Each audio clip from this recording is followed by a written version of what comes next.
Hello friends, welcome to our YouTube channel. मैं संतोष कुमार, आप सभी का बहुत बहुत स्वागत है इस वीडियो में। और आप सभी को नव वर्ष की हार्दिक शुभकामनाएं। नया वर्ष आप लोगों के लिए मंगलमय हो, मैं ईश्वर से यही कामना करता हूं। और इस वीडियो में हम बात करेंगे साक्सॉफ्ट लिमिटेड के बारे में। तो आइए चलते हैं विदाउट वेस्टिंग द टाइम। इसका मंथली टाइम फ्रेम का चार्ट है और देखते हैं इस स्टॉक का डिटेल्स। तो जैसे कि इसने जो ये रेंज का ब्रेकआउट दिया था, आप ध्यान से देखिए। मल्टी ईयर टाइम फ्रेम पे इसने कब कितने दिन का 2005 का ब्रेकआउट दिया था इस जोन पे 2021 में।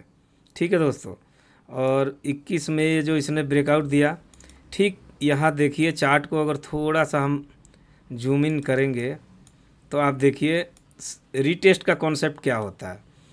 जैसे कि इसने ट्रेंड लाइन बेसिस पे ब्रेकआउट दिया है, बिकॉज अगर हम यहाँ पे हॉरिजेंटल लाइन ड्रॉ करते हैं तो वो सीधा नहीं बैठेगा। आप देखिए यहाँ बैठ रहा है, हॉरिजेंटल लाइन का कोई मतलब ही नहीं बनता है यहाँ पर, तो इसको यहाँ ड्रॉ करने से कोई फ़ायदा नहीं है। और हमने यहाँ पे ड्रॉ किया है ट्रेंड लाइन।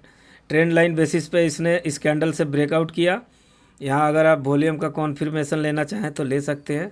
देखिए वॉल्यूम कितना यहाँ पे हुआ है, लेकिन मैं यहाँ वॉल्यूम को हाइड कर रहा हूँ।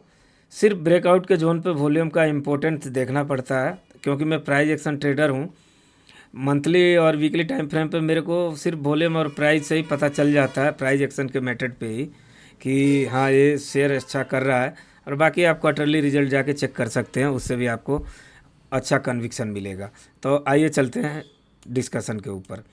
तो ये जो इसका मल्टी ईयर टाइम फ्रेम का ब्रेकआउट है, तकरीबन ये कितने दिन का ब्रेकआउट था? हाँ, 2005 का ब्रेकआउट इसने दिया है। कब? 2021 में। और इसीलिए कैसा भी शेयर हो, ज़्यादातर अगर वो मल्टी ईयर टाइम फ्रेम पे ब्रेकआउट दे रहा है तो वहाँ से उसमें डबल तिबल होने के चांसेस ज़्यादा रहते हैं, यानी कि 2x 3x होने के चांसेस ज़्यादा रहते हैं। तो इसने ब्रेकआउट दिया, कुछ टाइम के लिए ऊपर गया, और फिर देखिए यहाँ पे 3 3 6 7 8 8वें महीने में आके यहाँ रिटेस्ट किया है। वैसे तो इसने पहले मंथ में ही रिटेस्ट किया है यहाँ पर, लेकिन फिर ऊपर जाने के बाद रिटेस्ट किया और यहाँ से ये बाउंस बैक हुआ। और यहाँ से पाराबोलिक मूव देते हुए, पाराबोलिक का मतलब कि इसमें करेक्शन कम और एकदम सीधे एकदम जाते हुए, इसको बोलते हैं पाराबोलिक मूव, कि एकदम इस लाइन में एकदम। तो अब यहाँ पे हमें क्या समझना है, देखिए यहाँ मंथली टाइम फ्रेम पे यहाँ ऑलरेडी एम पैटर्न कायम हो चुका है। आप ध्यान से देखिए, अभी भी देख सकते हैं आप। और एम का साइनिंग क्या होता है? एम का साइनिंग ये होता है, अगर कोई चार्ट में एम बन रहा है तो आपको ये देखना पड़ेगा कि इसके नेक लाइन का जो टारगेट है और यहाँ से जो नेक लाइन का टारगेट है वो इसमें प्लस करे तो ये यहाँ भी आ सकता है। ठीक है, तो इसलिए एम और डब्लू पैटर्न टॉप में देखकर वहाँ बाई करने से बचें। ठीक है, अब दूसरी बात ये है इसमें कि चलते हैं वीकली टाइम फ्रेम पे और इसका एनालाइज करेंगे। भाई डिलीट हो जा। और वीकली टाइम फ्रेम पे आप देखिए यहाँ पे क्यों ये ब्रेकडाउन हुआ। प्योर आपको दिख रहा है यहाँ एम पैटर्न क्रिएट हुआ है, जिसको हम ट्रेडिंग की भाषा में डबल टॉप भी बोलते हैं। ठीक है, तो देखिए इसमें कैसे ट्रैप किया जाता है ट्रेडर को। यहाँ पे आप देखिए इसने रेंज का ब्रेकआउट दिया, इस जोन के पास ब्रेकआउट देने के बाद एक कैंडल से ऊपर गया, वो कैंडल नीचे भी थी, आई क्योंकि रिटेस्ट किया यहाँ पर। दोबारा यहाँ पे क्या हुआ है आप समझिए इस बात को। इसका टॉप तो ये था, मेजर टॉप तो ये था इसका 321 रुपये के आसपास, लेकिन ये ब्रेकआउट करने जा रहा था। और ब्रेकआउट करने से पहले जो इसका नीचे का रेंज था, मतलब ये रेजिस्टेंस से पहले का जो रेजिस्टेंस था इसका, इसने यहाँ इसको टच किया, दोबारा कन्फर्मेशन के लिए भी टच किया, दोनों बार रिजेक्ट हुआ। उसके बाद यहाँ डोजी बनाई और फिर ये टूटता चला गया। तो यहाँ पे अगर हमने बाई किया है तो यहाँ पे हमें प्रॉपर स्टॉप लॉस मेंटेन करना चाहिए था इस जोन पे।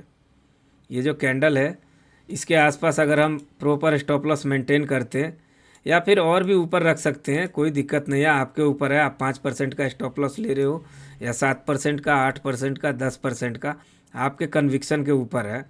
बट इस जोन पे ब्रेकआउट जो होते हैं ना, वहाँ पे थोड़ा आदमी देखना पड़ता है कि हाँ वॉल्यूम अच्छे आ रहे हैं नहीं आ रहे हैं। अब यहाँ वॉल्यूम देखा जाए तो वॉल्यूम भी ठीक ठाक है, बट शेयर में गिरावट आ गई, हो सकता है फंडामेंटल इशू हो। तो इस तरीके से आप इसको देख के चलिए कि यहाँ से इसमें डाउनफॉल आना चालू हो गया, रिजेक्शन मिले मल्टीपल टाइम 2 कैंडलों में, और वहाँ से ये शेयर धड़ाम से गिर चुका है। अभी इसमें करना क्या होगा, अगर हम ट्रेंड लाइन पे इसका सपोर्ट निकालें, जो मेजर सपोर्ट इसका है, इस जोन से हम मार्क करेंगे तो देखिए इसको प्रॉपर मेंटेन कर रहा है ये। अगर ये इसी ट्रेंड लाइन को मेंटेन करते हुए और यहाँ कंसोलिडेट करते हुए अगर इस रेंज को तोड़ता है तो दोबारा से इसमें ब्रेकआउट करने के चांसेज आएंगे, बट अभी ये डाउन ट्रेंड में है और प्योर साइडवेज भी है, तो इसमें थोड़ा टाइम लगेगा ऊपर आने में। अब थोड़ा कितना टाइम लगेगा, हो सकता है इसमें साल 1.5 साल भी लग जाए। अब चलते हैं इसके बाद एक और स्टॉक के बारे में डिस्कशन कर लेते हैं, आंध्रा पेट्रो। अरे यार, आंध्रा पेट्रो आया क्या, Hind petro, Petronet, Chennai, PVR, MCVT.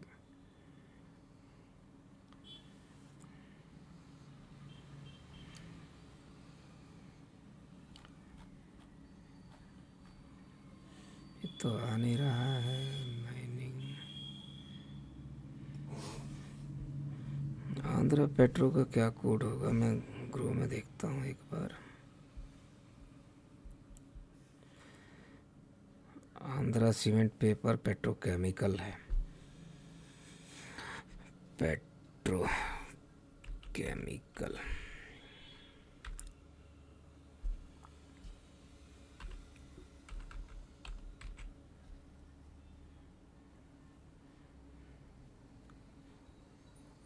ये आ गया Andhra petrochemical.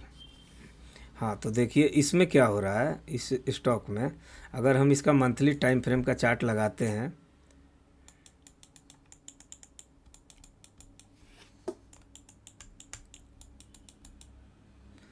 Monthly time frame का चार्ट लगाते हैं तो 1 मिनट,